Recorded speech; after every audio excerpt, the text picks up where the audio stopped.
ಹರಿಕಥಾಮೃತ ಸಾರ ಅಂತಕ್ಕಂತಹ ಗ್ರಂಥ ಏನಿದೆ ಅದು ಬಹಳ ಕಠಿಣವಾಗಿರ್ತಕ್ಕಂತಹ ಗ್ರಂಥ. ಸಮಸ್ತ ಶಾಸ್ತ್ರಗಳನ್ನ ಒಳಗೊಂಡಿರ್ತಕ್ಕಂತಹ ಸಾರಭೂತವಾಗಿರ್ತಕ್ಕಂತಹ ಕನ್ನಡದ ತರ್ಜಮೆನೇ ಹೊರತು ಅದು ಸ್ವತಂತ್ರ ಗ್ರಂಥ ಅಲ್ಲ. ಜಗನ್ನಾಥದಾಸರು ಪೂರ್ವಾಶ್ರಮದಲ್ಲಿ ಚತುಶಾಸ್ತ್ರ ಪಂಡಿತರಾಗಿದ್ದರು. ನ್ಯಾಯಸುಧಾದಿ ಗ್ರಂಥಗಳನ್ನು ಮುಖೋದ್ಗತ ಮಾಡಿಕೊಂಡಿದ್ರು. ವ್ಯಾಸತ್ರಯವನ್ನು ಮುಖೋದ್ಗತ ಮಾಡಿಕೊಂಡಿದ್ರು ಅವರು ಶ್ರೀನಿವಾಸಾಚಾರ್ಯರು. ಸಹಜವಾಗಿ ಅವರು ತಮ್ಮ ಕೃತಿಗಳಲ್ಲಿ ಅದನ್ನೆಲ್ಲ ಪ್ರತಿಬಿಂಬಿಸಿರ್ತಾರೆ. ಅದರಲ್ಲಿ ಕೆಲವು ವಿಷಯಗಳನ್ನ ಅದು ಮಂಗಳಾಚರಣ ಪದ್ಯದಲ್ಲಿ, ಅರ್ಥಾತ್ ಮೊದಲನೆಯ ಸಂಧಿಯ ಮೊದಲನೇ ಇಡೀ ಗ್ರಂಥಕ್ಕೆ ಮಂಗಳಾಚರಣೆ ಅದು. ಶ್ರೀರಮಣಿ ಕರಕಮಲ ಪೂಜಿತ ಚಾರು ಚರಣ ಸರೋಜ ಬ್ರಹ್ಮ ಸಮೀರ ವಾಣಿ ಫಣೀಂದ್ರ ವೀಂದ್ರ ಭವೇಂದ್ರ ಮುಖ ವಿನುತ ನೀರಜ ಭವಾಂಡೋದಯ ಸ್ಥಿತಿ ಕಾರಣನೆ ಕೈವಲ್ಯದಾಯಕ ನಾರಸಿಂಹನೆ ನಮಿಪೆ ಕರುಣಿಪು ನಿಮಗೆ ಮಂಗಳವ. ಇದು ಮಂಗಳಾಚರಣ ಪದ್ಯ, ಪ್ರಸಿದ್ಧ ಪದ್ಯ. ಈ ಪದ್ಯದಲ್ಲಿ ಎಷ್ಟು ಶಾಸ್ತ್ರಗಳ ವಿಷಯವನ್ನ ನಿರೂಪಣೆ ಮಾಡಿದ್ದಾರೆ ಜಗನ್ನಾಥದಾಸರು ಅನ್ನೋದನ್ನ ಮಾತ್ರ ಶ್ರೀಪಾದಂಗಳವರ ಚರಣಾರವಿಂದಗಳಲ್ಲಿ, ಅವರ ಪೂಜಾ ಸಂದರ್ಭದಲ್ಲಿ, ಅವರ ದಿವ್ಯ ಉಪಸ್ಥಿತಿಯಲ್ಲಿ ಎರಡು ವಿಷಯಗಳನ್ನ, ಎರಡು ತುಳಸಿ ದಳಗಳನ್ನ ಸಮರ್ಪಣೆ ಮಾಡೋದಕ್ಕೆ ಉದ್ಯುಕ್ತನಾಗ್ತಾ ಇದ್ದೇನೆ. ಶ್ರೀಪಾದಂಗಳವರು ಉಭಯ ಶಾಸ್ತ್ರದಲ್ಲಿ ಪರಿಣಿತರವರು. ವ್ಯಾಸ ಸಾಹಿತ್ಯ, ದಾಸ ಸಾಹಿತ್ಯ ಎರಡರಲ್ಲೂ ಕೂಡ ಅಗ್ರಗಣ್ಯರು, ಉತ್ತಮ ಪಂಡಿತರು. ಅದರ ಸಮನ್ವಯವನ್ನು ಹೇಗೆ ಮಾಡೋದು ಅಂತ ಅವರಿಗೆ ಚೆನ್ನಾಗಿ ಗೊತ್ತದು. ಅವರ ಸನ್ನಿಧಾನದಲ್ಲಿ ಎರಡು ವಾಕ್ಶುದ್ಧಿಗಾಗಿ ಮಾತ್ರ ಈ ವಿಷಯವನ್ನು ನಿರೂಪಣೆ ಮಾಡ್ತಾ ಇದ್ದೇನೆ. ಜಗನ್ನಾಥದಾಸರು ಅಲ್ಲಿ ಹೇಳುವಾಗ ನಾರಸಿಂಹನೇ ಕರುಣಿಪು ದೇವಗೆ ಮಂಗಳವ ಅಂತ ಪ್ರಯೋಗ ಮಾಡಿದರು. ಯಾಕೆ ನಾರಸಿಂಹ ಶಬ್ದ ಪ್ರಯೋಗ ಮಾಡಿದರು ಅಂದ್ರೆ, ನಿಮಗೆಲ್ಲ ಗೊತ್ತಿರೋ ಹಾಗೆ ಜಗನ್ನಾಥದಾಸರ ಉಪಾಸ್ಯ ಮೂರ್ತಿ ನರಸಿಂಹ. ಉಪಾಸ್ಯ ಮೂರ್ತಿಗೆ ನರಸಿಂಹದೇವರನ್ನ ಉಪಾಸ್ಯ ಮೂರ್ತಿಗೆ ಸಮರ್ಪಣೆ ಮಾಡತಕ್ಕಂಥದ್ದು ಅದು ಕರ್ತವ್ಯ. ಆದ್ದರಿಂದ ನಾರಸಿಂಹನೇ ಅಂತ ಪ್ರಯೋಗ ಮಾಡಿದ್ದಾರೆ ಅಂತ ಇದು ಸಾಮಾನ್ಯವಾಗಿ ಎಲ್ಲರಿಗೂ ಗೊತ್ತಿರತಕ್ಕಂಥ ವಿಷಯ. ಆದರೆ ಅಲ್ಲಿ ನಾರಸಿಂಹ ಅಥವಾ ನರಸಿಂಹ ಏನಿದೆ, ನರಸಿಂಹನಿಗೆ ಸಂಬಂಧವಾದದ್ದು ನಾರಸಿಂಹನಿಗೆ, ಎರಡೂ ಒಂದೇ. ನೀವು ನಾರಸಿಂಹ ಅಂದ್ರೂ ಒಂದೇ, ನರಸಿಂಹ ಅಂದ್ರೂ ಒಂದೇ. ನಾರಸಿಂಹ ಶಬ್ದಕ್ಕೆ ಒಂದು ವಿಶೇಷ ಅರ್ಥ ಇದೆ. ಏನದು ಅಂದ್ರೆ, ಈ ಸಿಂಹ ಶಬ್ದಕ್ಕೆ ಶ್ರೇಷ್ಠ ಅಂತ ಅರ್ಥ. ಸಿಂಹ ಅಂದ್ರೆ ಶ್ರೇಷ್ಠ. ನರಸಿಂಹ ಅಂದ್ರೆ ನರ ಶಬ್ದಕ್ಕೆ ಪುರುಷ ಅಂತ ಅರ್ಥ. ನರ ಶಬ್ದಕ್ಕೆ ಪುರುಷ ಅಂತ ಅರ್ಥ, ಸಿಂಹ ಶಬ್ದಕ್ಕೆ ಶ್ರೇಷ್ಠ ಅಂತ ಅರ್ಥ. ಅಲ್ಲಿಗೆ ನರಸಿಂಹ ಅಂದ್ರೆ ಪುರುಷ ಶ್ರೇಷ್ಠ ಅಂತ ಅರ್ಥ, ಶ್ರೇಷ್ಠ ಅಂದ್ರೆ ಉತ್ತಮ ಅಂತ ಅರ್ಥ, ಅಲ್ಲಿಗೆ ಪುರುಷೋತ್ತಮ ಅಂತ ಅರ್ಥ ನರಸಿಂಹ ಶಬ್ದಕ್ಕೆ. ನೋಡಿ, ನರಸಿಂಹ ಶಬ್ದಕ್ಕೇನೆ ಪುರುಷೋತ್ತಮ ಅಂತ ಅರ್ಥ ಇದೆ. ಈಗ ಆ ನರಸಿಂಹ ಶಬ್ದವನ್ನ ಪ್ರಯೋಗ ಮಾಡುವುದರ ಮೂಲಕ ಜಗನ್ನಾಥದಾಸರು ಮುಂದೆ ಮಂಗಳ ಶಬ್ದಕ್ಕೆ ಮೋಕ್ಷ ಅಂತ ಅರ್ಥ ಇಟ್ಕೊಂಡಾಗ, ಅಥವಾ ಮಂಗಳ ಶಬ್ದಕ್ಕೆ ಸಕಲ ಅನಿಷ್ಟ ನಿವೃತ್ತಿ ಅಂತ ಇಟ್ಕೊಂಡಾಗ, ಉಭಯವನ್ನ ಕೊಡ್ತಕ್ಕಂಥದ್ದು ಪರಮಾತ್ಮನೇ.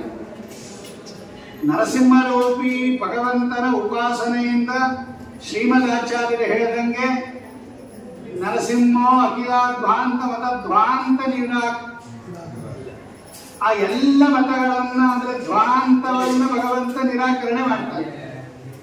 ಅರ್ಥಾತ್ ಅಲ್ಲಿ ಜಯತೀರ್ಥರು ಟೀಕೆಯಲ್ಲಿ ಬರೆಯುವಾಗ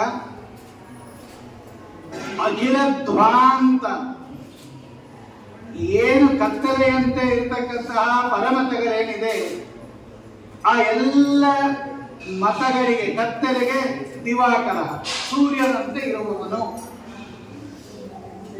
ಅಂದ ಮೇಲೆ ಅದನ್ನ ಅನಿಷ್ಟ ನಿವೃತ್ತಿ ಅಂತ ವ್ಯಾಖ್ಯಾನ ಮಾಡಿದ್ದಾರೆ ಅವರು. ಅಲ್ಲಿಗೆ ಸಕಲ ಅನಿಷ್ಟ ನಿವೃತ್ತಿ ಪೂರ್ವಕ ಇಷ್ಟ ಪ್ರದಾತೃತ್ವ ಇದೆ. ಜಯತ್ಯಮಿತ ಸಜ್ಞಾನ ಸುಖಶಕ್ತಿ ಪಯೋನಿಧಿ ಅನ್ನೋದ್ರಿಂದ ಸಕಲ ಇಷ್ಟ ಪ್ರದತ್ವವನ್ನು ತೋರಿಸ್ತಾ ಇದ್ದಾರೆ. ಅಖಿಲ ಅಜ್ಞಾನವತ ಧ್ವಾಂತ ದಿವಾಕರ ಅನ್ನೋದ್ರಿಂದ ಅನಿಷ್ಟ ನಿವೃತ್ತಿಯನ್ನು ಸೂಚಿಸ್ತಾ ಇದ್ದಾರೆ. ಮಂಗಳವೂ ಕೂಡ ಅನಿಷ್ಟ ನಿವೃತ್ತಿನೇ. ಅದು ಅನಿಷ್ಟ ನಿವೃತ್ತಿ ರೂಪ ಆದ್ದರಿಂದ ಮಂಗಳ ಅನ್ನೋದು, ಯಾಕೆ ಮಂಗಳಾಚರಣೆ ಮಾಡುವುದೇ ಅನಿಷ್ಟ ನಿವೃತ್ತಿಗೆ ವಿಘ್ನ ವಿಘಾತಕ್ಕೆ.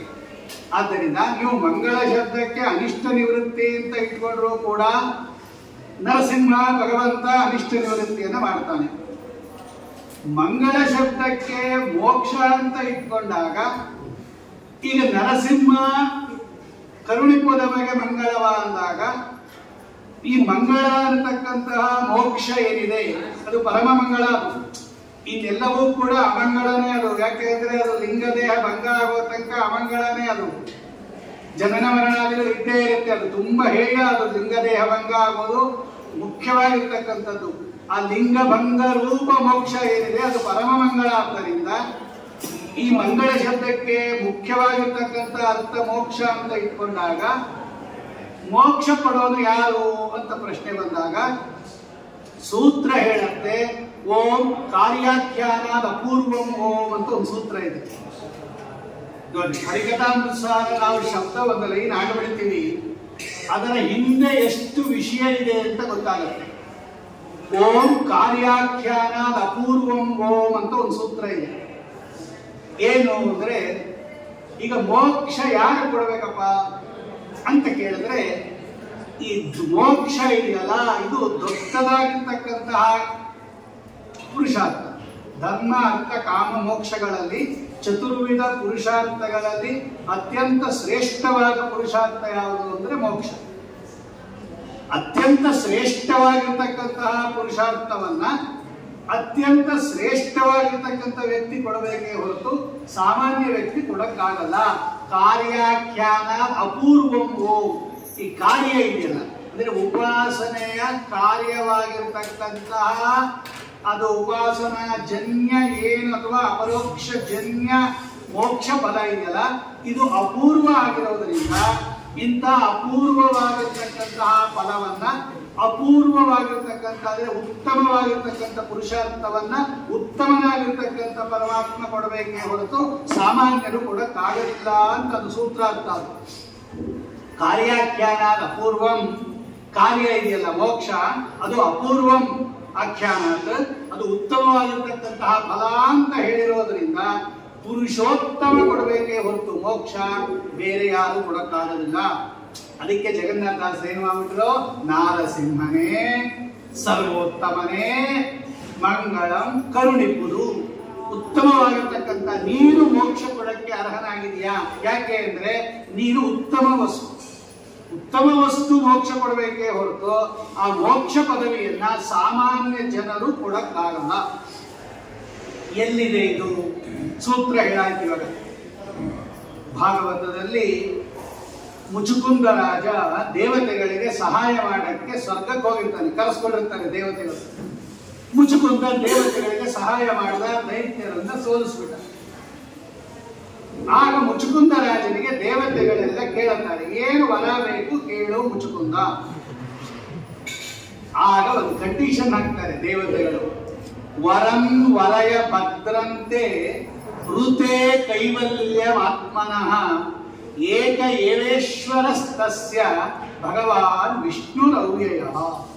ಅದಕ್ಕೆ ವಾದರಾಯಣ ಸ್ವಾಮಿಗಳು ಇದನ್ನ ಭಾಗವತ ಶ್ಲೋಕವನ್ನ ಹಂಗೆ ಹಾಕ್ಬಿಟ್ಟಿಯಲ್ಲ ದೇವರ ನಾಮದಲ್ಲಿ. ನಾರಾಯಣನ ನೆನೆ ಇದೆಯಲ್ಲ ಆ ದೇವರ ನಾಮದಲ್ಲಿ ಹಂಗೆ ಪ್ರಯೋಗ ಮಾಡಿಬಿಟ್ಟಿದ್ದಾರೆ ಅವರು. ಭಗವಂತ ಅದಕ್ಕೆ ನಾರಾಯಣನ ನೆನೆ. ಯಾಕೆ ನಾರಾಯಣನ ನೆನೆಬೇಕು? 33 ಕೋಟಿ ದೇವತೆಗಳಿರುವಾಗ ನಾರಾಯಣನನ್ನೇ ನೆನೆಯೋದಕ್ಕೆ ಕಾರಣ ಏನು ಅಂತ ಯಾರಾದರೂ ಪ್ರಶ್ನೆ ಮಾಡಿದ್ರೆ ಭಾಗವತದ ಆ ಶ್ಲೋಕವನ್ನ ಹಾಕಿದ್ದಾರೆ ಅವರು. ವರಂ ವರಯ ಭದ್ರಂತೆ ಕೃತೆ ಕೈವಲ್ಯಮಾತ್ಮನಃ ಏಕ ಏವೇಶ್ವರಸ್ತಸ್ಯ ಭಗವಾನ್ ವಿಷ್ಣುರವ್ಯಯ. ದೇವತೆಗಳು ಹೇಳ್ತಾರೆ, ಮುಚುಕುಂದ ಏನು ಬೇಕಾದರೂ ವರವನ್ನ ಕೇಳು, ಋತೆ ಕೈವಲ್ಯಂ. ಸಂಸ್ಕೃತದಲ್ಲಿ ಋತೆ ಅಂದ್ರೆ ಎಕ್ಸೆಪ್ಟ್ ಮೋಕ್ಷ. ಮೋಕ್ಷ ಕೇಳಬೇಡ, ಯಾಕೆ? ಏಕ ಏವ ಈಶ್ವರ ತಸ್ಯ. ಅದನ್ನು ಕೊಡಕ್ಕೆ ಸಾಮರ್ಥ್ಯ, ಈಶ್ವರ ಶಬ್ದಕ್ಕೆ ಸಮರ್ಥ ಅಂತ ಅರ್ಥ. ಅದನ್ನ ಕೊಡಕ್ಕೆ ಸಮರ್ಥನಾಗಿರ್ತಕ್ಕಂಥ ಒಬ್ಬ ವ್ಯಕ್ತಿ ಯಾರು ಅಂದ್ರೆ ಭಗವಾನ್ ವಿಷ್ಣು ರವ್ಯಯ. ಭಗವಾನ್ ಶಬ್ದ ಯಾಕೆ ಪ್ರಯೋಗ ಮಾಡಿದರೆ? ಸ್ವತಂತ್ರ ಭಗವಾನ್ ವಿಷ್ಣು, ಅದು ಸ್ವಾತಂತ್ರ್ಯ ದ್ಯೋತಕ ಶಬ್ದ. ಅದು ಕುತಃ ವಿಷ್ಣು ಸ್ವತಂತ್ರ ಇತ್ಯುಕ್ತೆ ಸಹ ಭಗವಾನ್. ಟೀಕಾದಲ್ಲಿ ಬರೀತಾರೆ ಹೇತು ಹೇತು ಮದ್ಭಾವ, ಅದು ಭಗವಾನ್ ಸ್ವತಂತ್ರ, ಭಗವಾನ್ ಸ್ವತಂತ್ರೋ ಭಗವಾನ್ ವಿಷ್ಣು. ಇಲ್ಲೇ ಬರೀ ವಿಷ್ಣು ಅಂತ ಬರಿಬೋದಾಯಿತು, ಅದು ಸ್ವತಂತ್ರ ಭಗವಾನ್ ವಿಷ್ಣು. ಭಗವಾನ್ ಶಬ್ದ ಯಾಕೆ ಆಡಿದ್ರಪ್ಪ ಅಂದ್ರೆ ಕುತಃ ವಿಷ್ಣು ಸ್ವತಂತ್ರ ಇದು ಪ್ರಶ್ನೆ ಸಂಜಾತೆ. ತತ್ರ ನಾರಾಯಣ ವಿಷ್ಣು ಸ್ವತಂತ್ರ ಕುತಃ ಸಹ ಭಗವಾನ್ ಷಡ್ಗುಣೈಶ್ವರ್ಯ ಸಂಪನ್ನ ಸ್ವತಂತ್ರ ತಸ್ಮಾತ್ ಸ್ವತಂತ್ರ.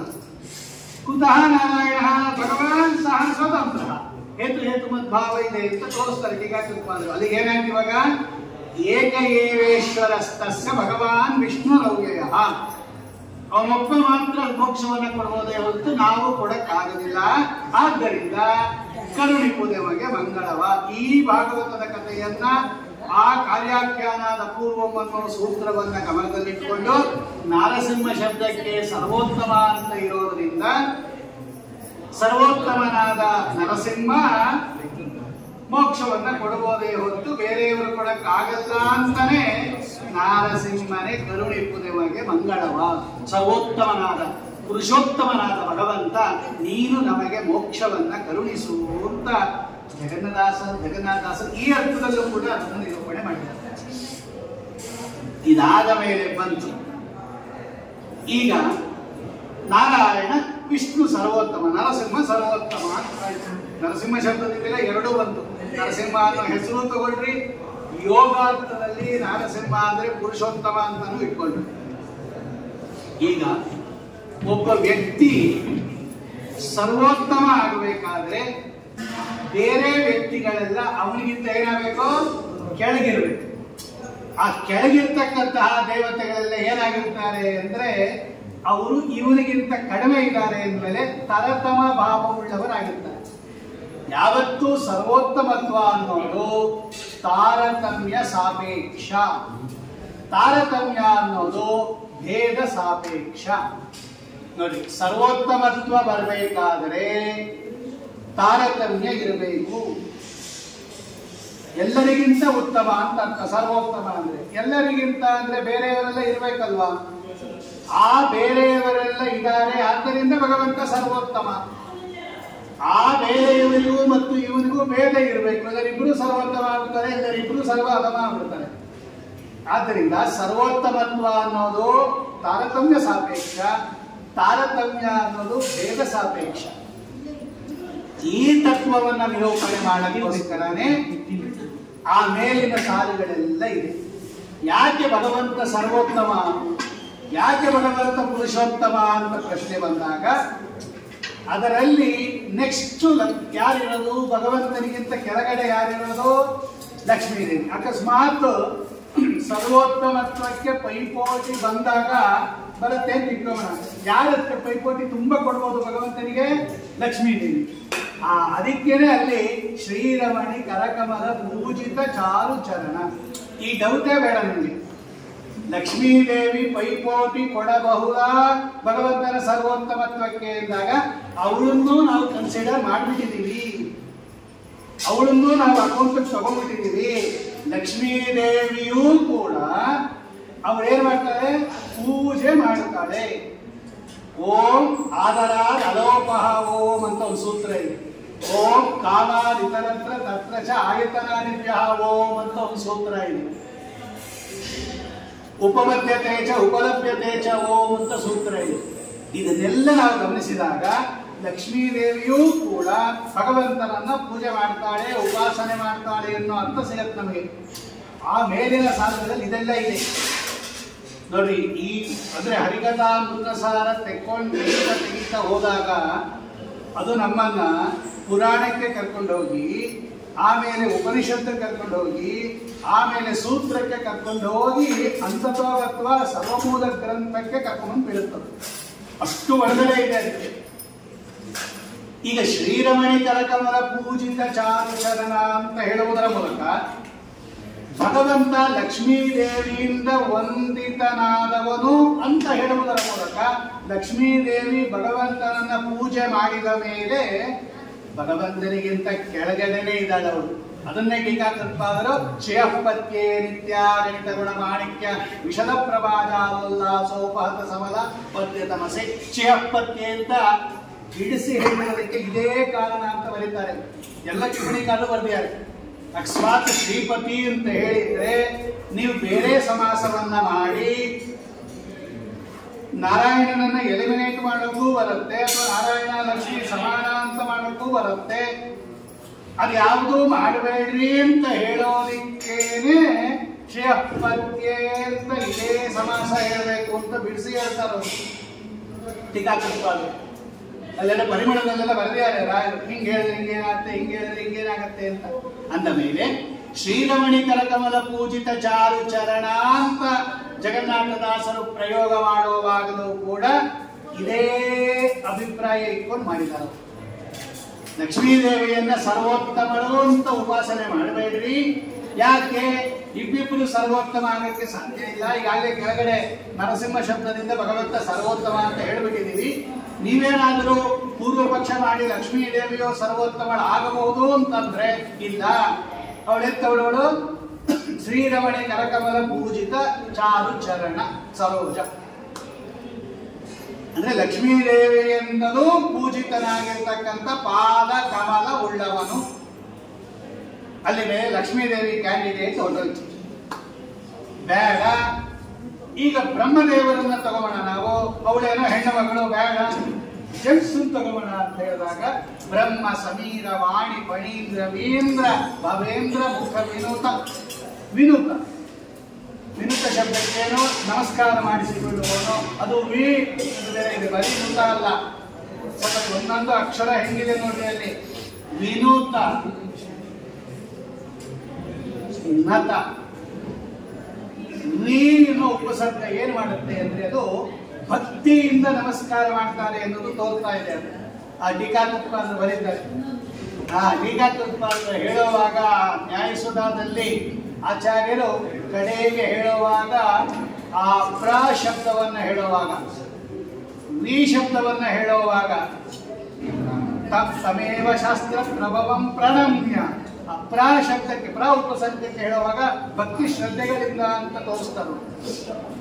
ಸನ್ನಮಾಮಿ ನಾರಾಯಣಂ ಸನ್ನಮಾಮಿ ಅಂದಾಗ ಸಂ ಉಪಸರ್ಗ ಅನ್ನೋದು ಭಕ್ತಿ ಆಧಾರಗಳಿಂದ ಇದೆ. ಹಂಗೆ ನಮಸ್ಕಾರ ಮಾಡಬೇಕು ಅಂತಾನೆ ತೋರಿಸ್ತಾರ ಅವರು.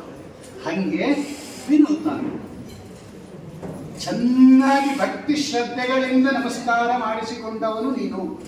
ಅಲ್ಲಿಗೆ ಭಗವಂತನಲ್ಲಿ ಇವರೆಲ್ಲ ಭಕ್ತಿ ಇದೆ ಅಂದಮೇಲೆ ಇವರೆಲ್ಲ ಏನಾದ್ರು ಇವಾಗ ಇವರೆಲ್ಲ ಭಕ್ತರಾದ್ರು ಸೇವಕರಾದ್ರು. ಆದ್ದರಿಂದ ಇವರೆಲ್ಲ ಸರ್ವೋತ್ತಮ ಅನ್ನಕ್ಕೆ ಸಾಧ್ಯ ಇಲ್ಲ. ಅತಯೇವ ಇವನೇನಾಗಿದೆ ಇವನು ಅಲ್ಲಿಗೆ ಲಕ್ಷ್ಮೀದೇವಿಯಿಂದ ಪೂಜೆ ಮಾಡಿಸಿಕೊಂಡಿರೋದ್ರಿಂದ ಬ್ರಹ್ಮ ಸಮೀರ ವಾಣಿ ಫಣೀಂದ್ರ ವೀಂದ್ರ ಭವೇಂದ್ರ ಖಗೇಂದ್ರ ಭವ ವಿನೂತ ಅವರಿಂದ ಪೂಜೆ ಮಾಡಿಸ್ಕೊಂಡಿರೋದ್ರಿಂದ ಇವನೇನಾದ ಇವನು ಸರ್ವೋತ್ತಮ ಅದ. ಆದ್ದರಿಂದ ಇಲ್ಲಿಗೆ ಇದು ಎಲ್ಲ ನಾನು ಹೇಳ್ತಾ ಇಲ್ಲ, ಇದು ಭಾಗವತದಲ್ಲಿ ಶ್ರುತಿಗೀತ ಅಂತ ಇದೆ ಒಂದು, ಅಲ್ಲಿದೆ ಈ ವಿಷಯ ಇಲ್ಲ.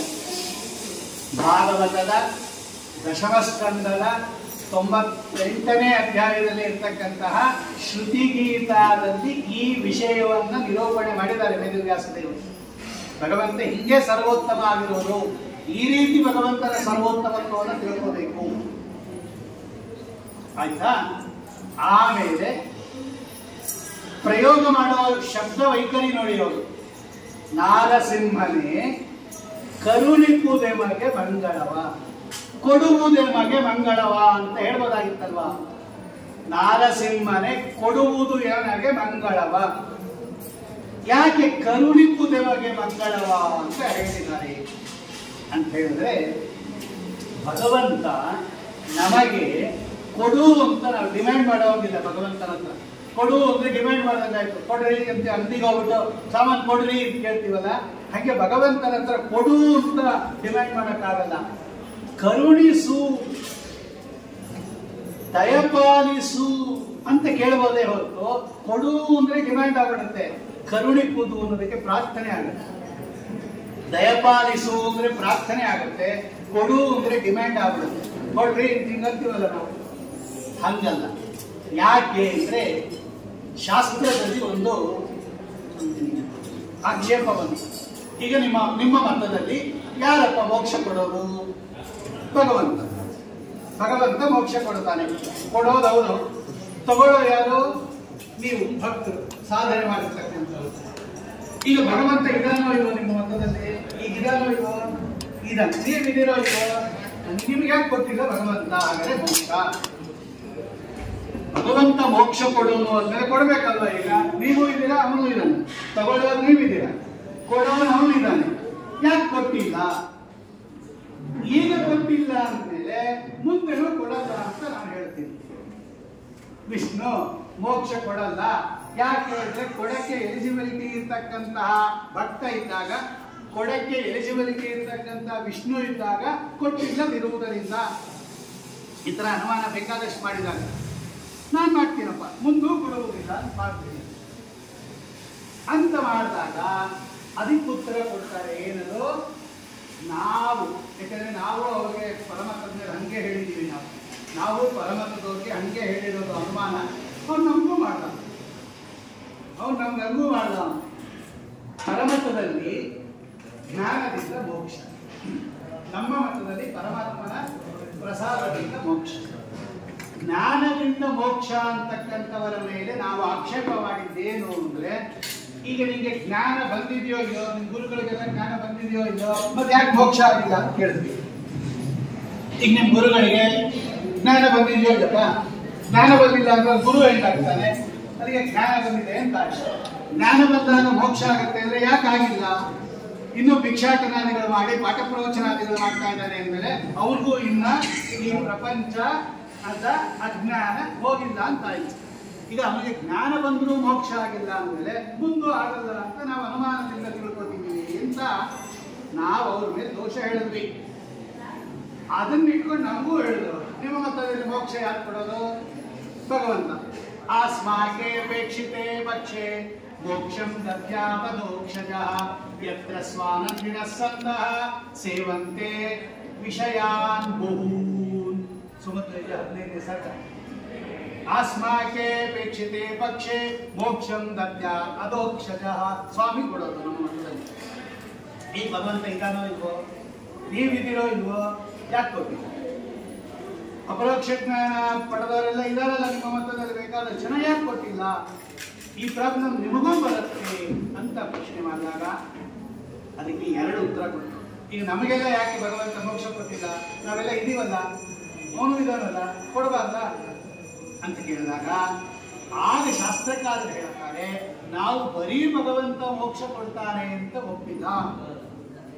ನ್ಯಾಯಸೂತ್ರದಲ್ಲಿ ಬರೀತಾರೆ ಅವರು, ನಾವು ಬರೀ ಭಗವಂತ ಮೋಕ್ಷ ಕೊಡ್ತಾನೆ ಅಂತ ಹೇಳಿದ್ರೆ ಯಾಕೆ ಕೊಡ್ಲಿಲ್ಲ? ಇವಾಗ ಇದಾನಲ್ಲ ಅಂತ ನೀವು ಕೇಳ್ಬೋದಾಯಿತು. ನಾವು ಪ್ರಸನ್ನನಾದ ಭಗವಂತ ಮೋಕ್ಷ ಕೊಡ್ತಾನೆ ಅಂತ ಒಪ್ಪಿರೋದು. ನಾವು ಬರೀ ಭಗವಂತ ಮೋಕ್ಷ ಕೊಡ್ತಾನೆ ಅಂತ ಒಪ್ಪಿಲ್ಲ. ಪ್ರಸನ್ನನಾದ ಭಗವಂತ, ಪ್ರಸನ್ನನಾದ ಭಗವಂತ ಮೋಕ್ಷ ಕೊಡ್ತಾನೆ ಅಂತ ನಾವು ಒಪ್ಪಿರೋದು. ಅವನು ನಮ್ಮ ಮೇಲೆ ಇನ್ನೂ ಪ್ರಸನ್ನ ಆಗಿಲ್ಲ, ಕೊಟ್ಟಿಲ್ಲ. ಅಷ್ಟೇ ಉತ್ತರ. ಪ್ರಸನ್ನನಾಗಿಲ್ಲ, ಕೊಟ್ಟಿಲ್ಲ.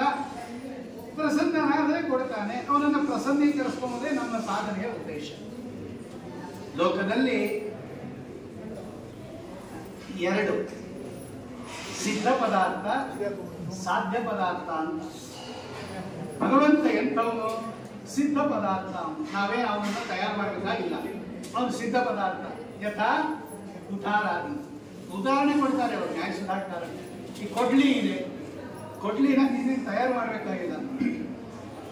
ಕೊಡ್ಲಿಯಿಂದ ಏನು ಮಾಡ್ಬೋದು? ನಾವು ಸೌದೆ ಕತ್ತರಿಸ್ಬೋದು. ಈ ಕೊಡ್ಲಿ ತಯಾರು ಮಾಡಬೇಕಾದ ಅಗತ್ಯ ಇಲ್ಲ. ನೀವು ಮಾಡಬೇಕಾಗಿರೋ ಕೆಲಸ ಏನು? ಸಿದ್ಧವಾಗಿರ್ತಕ್ಕಂತಹ ಕೊಡಲಿಯನ್ನ ಅದನ್ನೇನು ಮಾಡಬೇಕು? ಊರ್ಧ್ವ ಅಧೋ ದೇಶ ಸಂಯೋಗ ರೂಪ ವ್ಯಾಪಾರೀಕರಣ ಅಂತ ಕರೀತಾರೆ ಶಾಸ್ತ್ರದಲ್ಲಿ. ಹಿಂಗ್ ಮೇಲೆ ಕೈಗೆ ಓಡಾಡಿಸ್ಬೇಕದನ್ನು. ಅರ್ಥಾತ್ ನೀನು ಪ್ರಯತ್ನ ಪಟ್ಟು ಆ ಕೊಡಲಿ ತಗೊಂಡು ಹಿಂಗ್ ಮೇಲೆ ಕೆಳಗೆ ಆ ಕಟ್ಟಿಗೆಗೆ ಸಂಬಂಧ ಮಾಡಿಸಿದಾಗ ಕಟ್ಟಿಗೆ ಏನಾಗುತ್ತೆ? ಛೇದ ಆಗುತ್ತೆ. ಅದಕ್ಕೆ ವ್ಯಾಪಾರೀಕರಣ ಅಂತ ಕರೀತಾರೆ. ಅಲ್ಲಿಗೆ ಸಿದ್ಧ ಪದಾರ್ಥವನ್ನ ನೀನು ವ್ಯಾಪಾರಗೊಳಿಸಬೇಕು.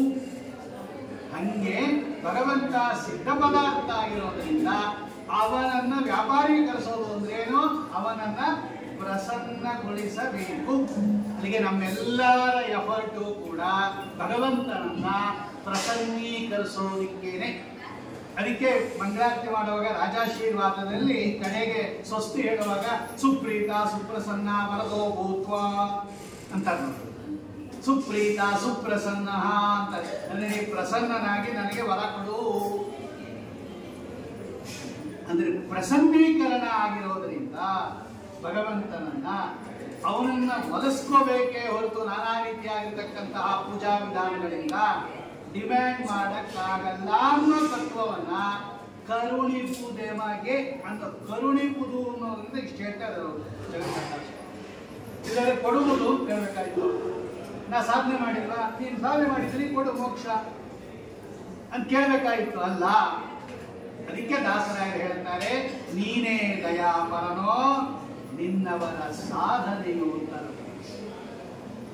ನನ್ನ ಸಾಧನೆ ಲೆಕ್ಕ ಹಾಕೊಂಡಲ್ಲ ನೀನು ಮೋಕ್ಷ ಕೊಡೋದು, ನೀನು ಕರುಣಾಶಾಲಿ ಆಗಿರೋದ್ರಿಂದ ನೀನು ಮೋಕ್ಷ ಕೊಡ್ತಾ ಇದೆಯೇ ಹೊರತು ನಮ್ಮ ಸಾಧನೆ ಇಲ್ಲ ಇಲ್ಲ ಅಂತಲ್ಲ.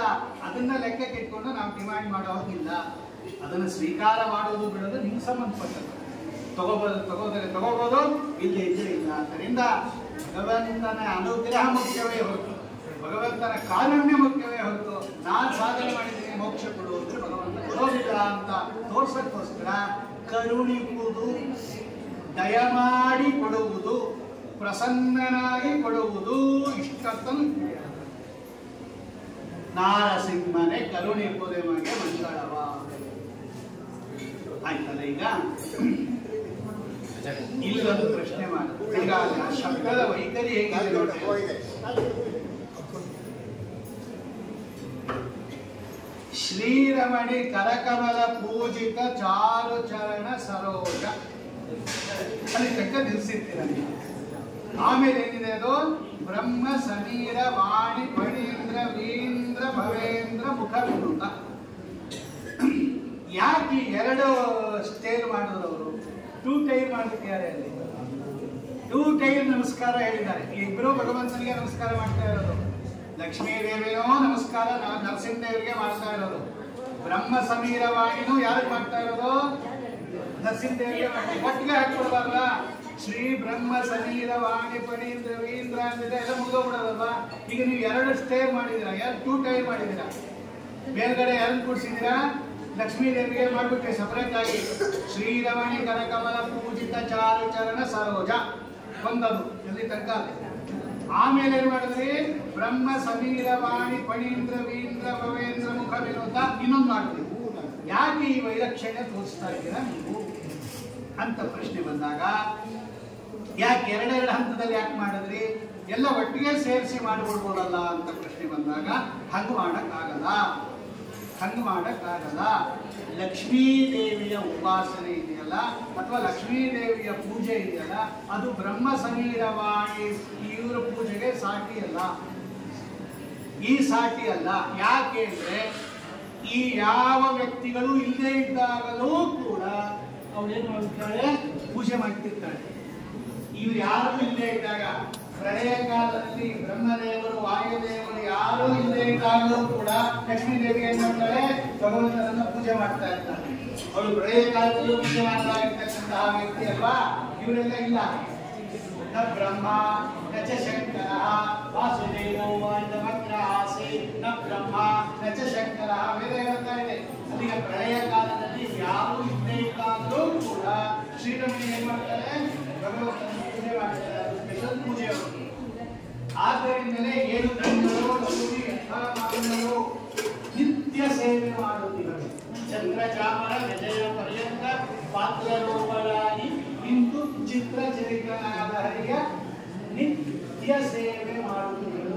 ಅವ್ರು ಯಾವಾಗಲೂ ಲೋಪ ಆಗಲ್ಲ. ಅವರು ಪ್ರಳಯ ಕಾಲದಲ್ಲೂ ಕೂಡ ಲೋಪ ಆಗಲ್ಲ ಲಕ್ಷ್ಮೀ ದೇವಿ. ಅಂದ್ರೆ ಬ್ರಹ್ಮ ಸಮೀರ ವಾಣಿ ಎಲ್ಲರ ಪೂಜೆಗಿಂತ ಲಕ್ಷ್ಮೀ ದೇವಿಯ ಪೂಜೆ ಅನ್ನೋದು ವಿಲಕ್ಷಣವಾಗಿದೆ ಅಂತ ತೋರಿಸಕ್ಕೇನೆ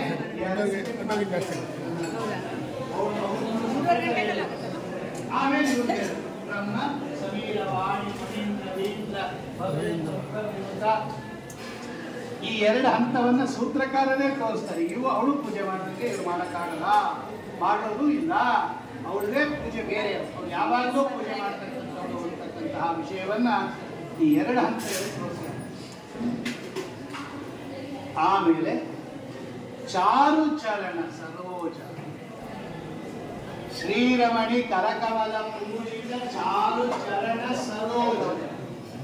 ಭಗವಂತನ ಚರಣಕ್ಕೆ ಚಾರು ಅಂತ ಒಂದು ವಿಶೇಷಣ ಇದೆ. ಯಾಕೆ ಅಂದ್ರೆ ಈ ದ್ವಾದಶ ಸ್ತೋತ್ರದಲ್ಲಿ ಏನಾಗಿದೆ, ಎಲ್ಲರಿಗೂ ಹಿಂದೆ ವ್ಯಾಸ ಸಾಹಿತ್ಯ ಇದೆ. ಯಾಕಂದ್ರೆ ಹಾಕುವುದಕ್ಕೆ ಕಾರಣ ಬರೀ ವ್ಯಾಸ ಸಾಹಿತ್ಯ ಹೋದ್ರೆ ನಿಮ್ಗೆ ಗೊತ್ತಾಗಲ್ಲ. ಯಾಕೆ ಪ್ರಯೋಗ ಮಾಡಿದ್ರು? ಚಾರು ಚರಣ ಸರೋಜ ಅಂತ ಯಾಕೆ ಪ್ರಯೋಗ ಮಾಡಿದ್ರು? ಚರಣ ಸರೋಜ ಅಂದ್ರೆ ಸಾಕಾಗಿಲ್ಲ ನಮಗೆ. ಈ ಚಾರು ಶಬ್ದ ಯಾಕೆ ಪ್ರಯೋಗ ಮಾಡಿದ್ರು ಅಂತಂದ್ರೆ, ಲೋಕದಲ್ಲಿ ಚರಣ ಇದೆಯಲ್ಲ, ಇದು ನೀಚ ಅವಯವ, ಇದು ಜಗನ್ಯ ಅಂತ ಕರೀತಾರೆ ಶಾಸ್ತ್ರದಲ್ಲಿ. ಅದಕ್ಕೆ ಎಲ್ಲಿದೆ ಈ ವಿಷಯ ಅಂದ್ರೆ, ಆಚಾರ್ಯರು ಏನು ಮಾಡಿದ್ರು, ಒಂದೇ ವಂದ್ಯಂ ಸದಾನಂದಂ ವಾಸುದೇವಂ ನಿರಂಜನಂ ಇಂದಿರಾಪತಿ ಮಾತ್ಯಾದಿ ವರದೇಶ ವರಪ್ರದಂ ನಮಾಮಿ ನಿಖಿಲಾದೀಶ ಕಿರೀಟಾದೃಷ್ಟ ಪೀಠವತ್ ಧೃತ್ತಮ ಶಮನೇರ್ಕಾವಂ ಶ್ರೀಪತೆ ಪಾದಪಂಕಜಂ ಅಂತಿದೆ. ಅಲ್ಲಿ ಅವರು ಕೆಲವರು ಆಕ್ಷೇಪ ಮಾಡ್ಕೊಳ್ತಾರೆ, ಭಗವಂತನ ಪಾದ ಪಂಕಜವನ್ನ ಚಿಂತನೆ ಮಾಡ್ತೀನಿ, ಶ್ರೀಪತೆ ಪಾದ ಪಂಕಜಂ ಅಂದಾಗ ಈ ಪಾದ ಇದೆಯಲ್ಲ, ಇದು ಜಗನ್ಯ ಅವಯವ, ನೀಚ ಅವಯವ ನಮ್ಮ ದೃಷ್ಟಿಯಲ್ಲಿ. ಲೋಕದಲ್ಲಿ ಕಾಲು ಚಾಚ್ಕೊಂಡಿದ್ರೆ ಫಸ್ಟ್ ಹೇಳೋದೇನು, ಕಾಲು ಮುದುರ್ಬೋದು. ನೋಡಿ, ಕಾಲು ಚಾಚ್ಕೊಂಡು ಕೂತಿದ್ರೇನೆ ಫಸ್ಟ್ ಏನ್ ಹೇಳ್ತಾರೆ, ಆ ಕಾಲು ನಮ್ದಲ್ವಾ, ಆಗ ಚಾಚಬಾರ್ದು, ಅದು ಚಾಚಬಾರ್ದು. ಯಾಕೆಂದ್ರೆ ಅದು ನೀಚ ಅನ್ನೋ ದೃಷ್ಟಿಯಲ್ಲಿ ಕಾಲು ಚಾಚಬೇಡ, ದೊಡ್ಡವರಿದ್ದಾರೆ ಕಾಲು ಚಾಚಬೇಡ ಅಂತಾರೆ. ಹಾಗಾದ್ರೆ ಕಾಲು ಬೇಡವಾ ನಮ್ಗೆ? ಕಾಲು ಬೇಕು, ಆದ್ರೆ ಚಾಚಬಾರ್ದು. ನೋಡ್ರಿ, ಅದು ಬೇಕು ನಮ್ಗದು, ಆದ್ರೆ ಅದು ಚಾಚಬಾರ್ದು. ಅಂದ್ರೆ ಲೋಕ ನಮ್ಮ ದೇಹದಲ್ಲೇನೆ ಒಂದು ಅವಯವಕ್ಕೂ ಒಂದು ಅವಯವಕ್ಕೂ ಏನಿದೆ, ವ್ಯತ್ಯಾಸ ಇದೆ. ಹಾಗೆ ಭಗವಂತನ ಅವಯವವಾಗಿರ್ತಕ್ಕಂಥ ಚರಣ ಇದೆಯಲ್ಲ, ಅದು ನಂತರ ಅದು ಜಗನ್ಯನ, ನೀಚನ, ಹೇಯನ ಅಂತ ಪ್ರಶ್ನೆ ಬಂದಾಗ ಅಲ್ಲ. ಭಗವಂತನ ಚರಣ ಎಂತದದು? ಚಾರು ಚರಣ. ಕನಕದಾಸರು ಹಿಂಗೆ ಬರೀತಾರೆ ನೋಡಿ, ಚಾರು ಚರಣ ತೋರಿ ನನಗೆ ಪಾರುಗಾಣಿ ಸಯ್ಯ ಕೊನೆಗೆ ಭಾರ ಹಾಕಿರುವೆ ನಿನಗೆ ನಾರಸಿಂಹನೇ ಅಂತಾರೆ. ಚಾರು ಚರಣ ತೋರಿ ನನಗೆ ಅಂತಾರೆ. ಲೋಕದಲ್ಲಿ ಚರಣ ತೋರಿಸಿದ್ರೆ ಬೈತಾರೆ, ನರಸಿಂಹದೇವರಿಗೆ ಚರಣ ತೋರಿಸು ಅಂತ ಇದ್ದಾರೆ. ಇವರು ಕನಕದಾಸರು ಕಾಲ್ ತೋರಿಸು ಅಂತಾರೆ ನರಸಿಂಹದೇವರಿಗೆ. ಲೋಕದಲ್ಲಿ ಕಾಲ್ ತೋರಿಸಿದ್ರೆ ಬೈತಾರೆ, ಕಾಲ್ ಚಾಚ್ಕೊಂಡಿದ್ರೆ ಬೈತಾರೆ, ತೋರಿಸಿದ್ರೆ ಬಿಡ್ತಾರ? ನೋಡಿ, ಕಾಲ್ ಲೋಕದಲ್ಲಿ ಚರಣ ತೋರಿಸಿದ್ರೆ ಬೈತಾರೆ, ಕನಕದಾಸರು ಚಾರು ಚರಣ ತೋರಿ ನನಗೆ ನಿನ್ ಕಾಲ್ ತೋರಿಸು ಅಂತ ಇದ್ದಾರೆ. ಚರಣ ಶಬ್ದಕ್ಕೆ ಪಾದ ಅಂತಾನೆ ಇಟ್ಕೊಳ್ಳಿ, ಬೇರೆ ಅರ್ಥ ಬೇಕಾದ ಮಾಡಬಹುದು. ಪಾದ ಅಂತ ಅರ್ಥ ಇಟ್ಕೊಂಡಾಗಲೂ ಕೂಡ ಚಾರು ಚರಣ ತೋರಿ ನನಗೆ ಕಾಲ್ ತೋರ್ಸು ಅಂತ ಇದ್ರು. ಲೋಕದಲ್ಲಿ ಕಾಲು ಮುದುರ್ಕೋ ಅಂತಾರೆ, ಕನಕದಾಸರು ಭಗವಂತನಿಗೆ ಕಾಲ್ ತೋರ್ಸು ಅಂತ ಇದ್ದಾರೆ. ಅಂದ ಮೇಲೆ ಭಗವಂತನ ಕಾಲು ಲೋಕದ ಕಾಲಿನಂತೆ ಅಲ್ಲ. ಅದಕ್ಕೆ ಅದೇನಾಗಿದೆ, ಅದು ಚಾರು ಚರಣ. ನೋಡ, ಚಾರು ಶಬ್ದ ಇದೆಯಲ್ಲ, ಅದು ಮನೋಹರ. ಚಾರು ಶಬ್ದಕ್ಕೆ ಮನೋಹರ ಅಂತ ಅರ್ಥ. ಇನ್ನೂ ಸುಂದರವಾಗಿ ಹೇಳಬೇಕು ಭಗವದ್ ವಿಷಯದಲ್ಲಿ ಅಂದ್ರೆ, ಅದು ಲೋಕ ವಿಲಕ್ಷಣ ಅಂತ ಅರ್ಥ. ಅಂದ್ರೆ ಭಗವಂತನ ಅವಯವಗಳು, ಭಗವಂತನಿಗೆ ಸಂಬಂಧಪಟ್ಟದ್ದೆಲ್ಲವೂ ಏನಾಗಿದೆ, ಲೋಕ ವಿಲಕ್ಷಣ. ಓಂ ಪರಮತ ಸೇತು ಮಾನ ಸಂಬಂಧ ಭೇದ ವ್ಯಪದೇಶೇಭ್ಯ ಓಂ ಅಂತ ಒಂದು ಸೂತ್ರ ಇದೆ. ಸೂತ್ರ ಇದೆ ಅದಕ್ಕೆ. ಚಾರು ಅನ್ನೋ ಶಬ್ದ ಸೂತ್ರದಿಂದ ಬಂದಿರೋದು ಹರಿಕಥಾನುಸಾರದಲ್ಲಿ. ಸುಮ್ಮನೆ ಇಷ್ಟಪಟ್ಟಂಗೆ ಜಗನ್ನಾಥದಾಸರು ಪ್ರಯೋಗ ಮಾಡಿಬಿಟ್ಟಿದ್ದಾರೆ ಅಂತ ತಿಳ್ಕೊಬೇಡ್ರಿ. ಚಾರು ಅನ್ನೋ ಶಬ್ದ ಮನೋಹರ ಅಂತ ಒಂದರ್ಥ, ಮನೋಹರ ಅಂತ ಅಷ್ಟೇ ಅರ್ಥ ಇಟ್ಕೊಳ್ಳದೇನೆ ಅದು ಲೋಕ ವಿಲಕ್ಷಣ, ಸುಂದರ, ನಿತ್ಯ, ಲೋಕ ವಿಲಕ್ಷಣ. ಪರಂ, ಭಗವಂತನ ಗುಣಗಳು, ಭಗವಂತನ ರೂಪಗಳು, ಭಗವಂತನ ಅವಯವಗಳು, ಅದು ಪರಂ ಲೋಕ ವಿಲಕ್ಷಣಂ ಅಂತ ಅರ್ಥ. ನಮ್ಮ ಪಾದದಂತೆ ಅಲ್ಲ ಭಗವಂತನ ಪಾದ. ಯಾಕೆ ಅದನ್ನೇ ಕಾರಣ ಕೊಡ್ತಾರೆ ಅವರು. ಚಾರು ಚರಣ ತೋರಿ ಎನಗೆ ಭಗವಂತ ಕಾಲು ತೋರಿಸಿದ್ರೆ ಏನಾಗತ್ತೆ? ಪಾರುಗಾಣಿ ಸರಿಯ ಕೊನೆಗೆ ಈ ಸಂಸಾರದಿಂದನೇ ಬಿಡಿಸ್ಬಿಡ್ತಾನೆ ಭಗವಂತ. ಭಗವಂತನ ಪಾದವನ್ನ ನಾವು ನೋಡಿಬಿಟ್ಟರೆ, ಭಗವಂತನ ಪಾದವನ್ನ ನಾವು ಸೇವನೆ ಮಾಡಿದರೆ, ಭಗವಂತನ ಪಾದವನ್ನ ಚಿಂತನೆ ಮಾಡಿದರೆ ನಮಗೆ ದೊರ ಫಲ ಏನು? ಪಾರುಗಾಣಿ ಸರಿಯ ಕೊನೆಗೆ. ಕೇವಲ ತನ್ನ ಚರಣವನ್ನ ತೋರೇ ನಮ್ಮನ್ನ ಸಂಸಾರದಿಂದ ಪಾರು ಮಾಡಿಬಿಡ್ತಾನೆ ಭಗವಂತ. ಅಂತ ಪಾದ ಭಗವಂತನದು. ಲಕ್ಷ್ಮೀದೇವಿ ಒತ್ತುವ ಪಾದ ಭಗವಂತನ ಪಾದ. ಅದಕ್ಕೇನೆ ಅದು ಚಾರು ಚರಣ. ಬರೀ ಚರಣ ಆಗಿದ್ರೆ ಒತ್ತುತ್ತಾ ಇರಲಿಲ್ಲ ಅವಳು. ಚಾರು ಚರಣ, ಲೋಕವಿಲಕ್ಷಣವಾದ ಚರಣ. ಅದಕ್ಕೆ ಅದು ಪಾರುಗಾಣಿ ಸೈಯ ಕೊನೆಗೆ. ಆ ಭಗವಂತನ ಪಾದವನ್ನು ಯಾರು ಚಿಂತನೆ ಮಾಡ್ತಾರೆ ಈ ಸಂಸಾರ ಭವ ಪಾರು ಮಾಡಿಬಿಟ್ಟು ನಾಟಿಸ್ಬಿಡ್ತಾನೆ ಅಂತ ಅರ್ಥ. ಇವರು ಹಂಗೆ ಬರ್ದಿರೋದು. ಶ್ರೀರಮಣಿ ಕರಕಮಲ ಪೂಜಿತ ಚಾರು ಚರಣ ಸರೋಜ ನಾರಸಿಂಹನೆ ಕರುಣಿಪುದೆಮಗೆ ಮಂಗಳವ. ಅಲ್ಲಿಂದ ಇಲ್ಲಿಗೆ ಅನ್ವಯ ಮಾಡಿಬಿಟ್ರಿ. ಶ್ರೀರಮಣಿ ಕರಕಮಲ ಪೂಜಿತ ಚಾರು ಚರಣ ಉಳ್ಳ ಸರೋಜ ಉಳ್ಳ ನಾರಸಿಂಹನೆ ಕರುಣಿಪುದೆಮಗೆ ಮಂಗಳ. ಕರುಣಿಪುದೆಮಗೆ ಮಂಗಳವ ಅಂದ್ರೆ ಪಾರುಗಾಣಿ ಸಯ್ಯ ಕೊನೆಗೆ ಅಂತಾನೆ ಅರ್ಥ. ಕನಕದಾಸರೇ ಅರ್ಥ ಸೇಮ್ ಡಿಟೋ. ಚಾರು ಚರಣ ಶಬ್ದವನ್ನ ಪ್ರಯೋಗ ಮಾಡುವುದರ ಮೂಲಕ ಜಗನ್ನಾಥದಾಸರು ಇನ್ನೊಂದು ಸೂತ್ರ ತೋರಿಸ್ತಾರೆ. ಭಗವಂತನಿಗೆ ಅವಯವ ಇದೆಯೋ ಇಲ್ಲವೋ, ರೂಪ ಇದೆಯೋ ಇಲ್ಲವೋ ಅಂತ ಇನ್ನು 2 ನಿಮಿಷ ಈ ಭಗವಂತನಿಗೆ ರೂಪ ಇದೆಯಾ ಅವಯವ ಇದೆಯಾ ಅಂತ ಪ್ರಶ್ನೆ. ಇಲ್ಲ, ಭಗವಂತನಿಗೆ ಅವಯವ ಇಲ್ಲ ರೂಪ ಇಲ್ಲ ಅಂತ ಪೂರ್ವಪಕ್ಷದವರು. ಭಗವಂತನಿಗೆ ಆಕಾರ ಇಲ್ಲ, ನಿರಾಕಾರ ಅವನು, ಆಕಾರ ರಹಿತ ಪರಮಾತ್ಮ. ಸೂತ್ರ ಹೇಳ್ತಾ ಇದೆ ಓಂ ರೂಪೋಪನ್ಯಾಸ ಓಂ. ಭಗವಂತನಿಗೆ ಸಹಸ್ರಾಕ್ಷ ಸಹಸ್ರಪಾತ್ ಸ ಭೂಮಿಂ ವಿಶ್ವತೋ ವೃತ್ವಾ ಅಸ್ತ್ಯತಿಷ್ಠ ದಶಾಂಗುಲಂ ನಮೋಸ್ತ್ವನಂತಾಯ ಸಹಸ್ರಮೂರ್ತಯೇ ಸಹಸ್ರ ಪಾದಾಕ್ಷಿ ಶಿರೋರುವಾಹವೇ. ಅರ್ಜುನನ ಪ್ರತ್ಯಕ್ಷ ಪ್ರಮಾಣ ಅಂತಾರೆ ಅವರು. ಭಗವಂತ ಹೆಂಗೆ ಅರ್ಜುನ ಹೆಂಗ್ ನೋಡಿದವನು? ಅನೇಕ ಬಾಹೋದರ ವಕ್ರ ನೇತ್ರಂ. ನಾನು ಅನೇಕ ಬಾಹು ನೋಡ್ತಾ ಇದ್ದೀನಿ, ಅನೇಕ ಮುಖ ನೋಡ್ತಾ ಇದ್ದೀನಿ ಅಂತಾರೆ ಅರ್ಜುನ. ನಮ್ಮಲ್ಲಿ ಜ್ಞಾನಿ ಪ್ರತ್ಯಕ್ಷನೂ ಒಂದು ಪ್ರಮಾಣ. ಜ್ಞಾನಿ ಪ್ರತ್ಯಕ್ಷನೂ ಒಂದು ಪ್ರಮಾಣ. ಅವ್ರು ನೋಡಿದ್ದಾರೆ, ಅವ್ರು ನಮ್ಗೆ ಹೇಳಿದ್ದಾರೆ. ಆದ್ದರಿಂದ ಭಗವಂತನಿಗೆ ಸುಂದರವಾದ ಅಪ್ರಾಕೃತವಾದ ಅವಯವ ಇದೆ ಅನ್ನೋದನ್ನ ಅವರು ಚಾರು ಚರಣ. ಭಗವಂತನಿಗೆ ಚರಣ ಇದೆ. ಚರಣ ಉಪಲಕ್ಷಣ ಅಂತ ಹೇಳಿದಾಗ ಸಮಸ್ತವಾಗಿರ್ತಕ್ಕಂತಹ ಅಪಾದ ಮಸ್ತಕ ದಿವ್ಯವಾಗಿರ್ತಕ್ಕಂತಹ ಆಕಾರ ಭಗವಂತನಿಗೆ ಅವಯವ ಉಂಟು ಅನ್ನೋದನ್ನು ಕೂಡ ಚರಣ ಶಬ್ದವನ್ನು ತೋರಿಸ್ತಾ ಇದೆ. ಅವಯವ ಇದ್ರೆ ನಾಶ ಆಗುತ್ತಲ್ಲ ಅಂತ ಹೇಳಿದಾಗ ಅದು ಚಾರು ಚರಣ. ಬರೀ ಚರಣ ಇದ್ರೆ ನಾಶ ಆಗುತ್ತೆ, ಆದ್ರೆ ಚಾರು ಚರಣ ಇದ್ರೆ ನಾಶ ಆಗಲ್ಲ. ಚಾರು ಅಂದ್ರೆ ಅಪ್ರಾಕೃತ ಅಂತ ಅರ್ಥ ಮಾಡ್ತೀವಿ. ಚಾರು ಶಬ್ದಕ್ಕೆ ಬರೀ ಚರಣ ಅಲ್ಲ, ಅದು ಅಪ್ರಾಕೃತವಾಗಿರ್ತಕ್ಕಂಥ ಚರಣ. ಹೀಗೆ ಮಂಗಳಾಚರಣೆಯ ಮಂಗಳ ಪದ್ಯದಲ್ಲಿ, ಯಾಕೆಂದ್ರೆ ಇಡೀ ಗ್ರಂಥ ಭಗವಂತನನ್ನ ಕುರಿತು ಹೊರಟಿರೋದು. ಹರಿಕಥಾಮೃತ ಸಾರ. ಇಡೀ ಗ್ರಂಥ ಹರಿಕಥಾ, ಅದು ಅಮೃತ, ಮೋಕ್ಷವನ್ನು ಕೊಡ್ತಕ್ಕಂಥದ್ದಾದ್ದರಿಂದ ಮಂಗಳಾಚರಣೆಯಲ್ಲಿ ಅಧಿಕೃತತ್ವ ಅಂತ ಇರುತ್ತೆ ನೋಡಿ. ಅಧಿಕೃತತ್ವ ನಾಮ ಗ್ರಂಥ ಪ್ರತಿಪಾದ್ಯತ್ವ.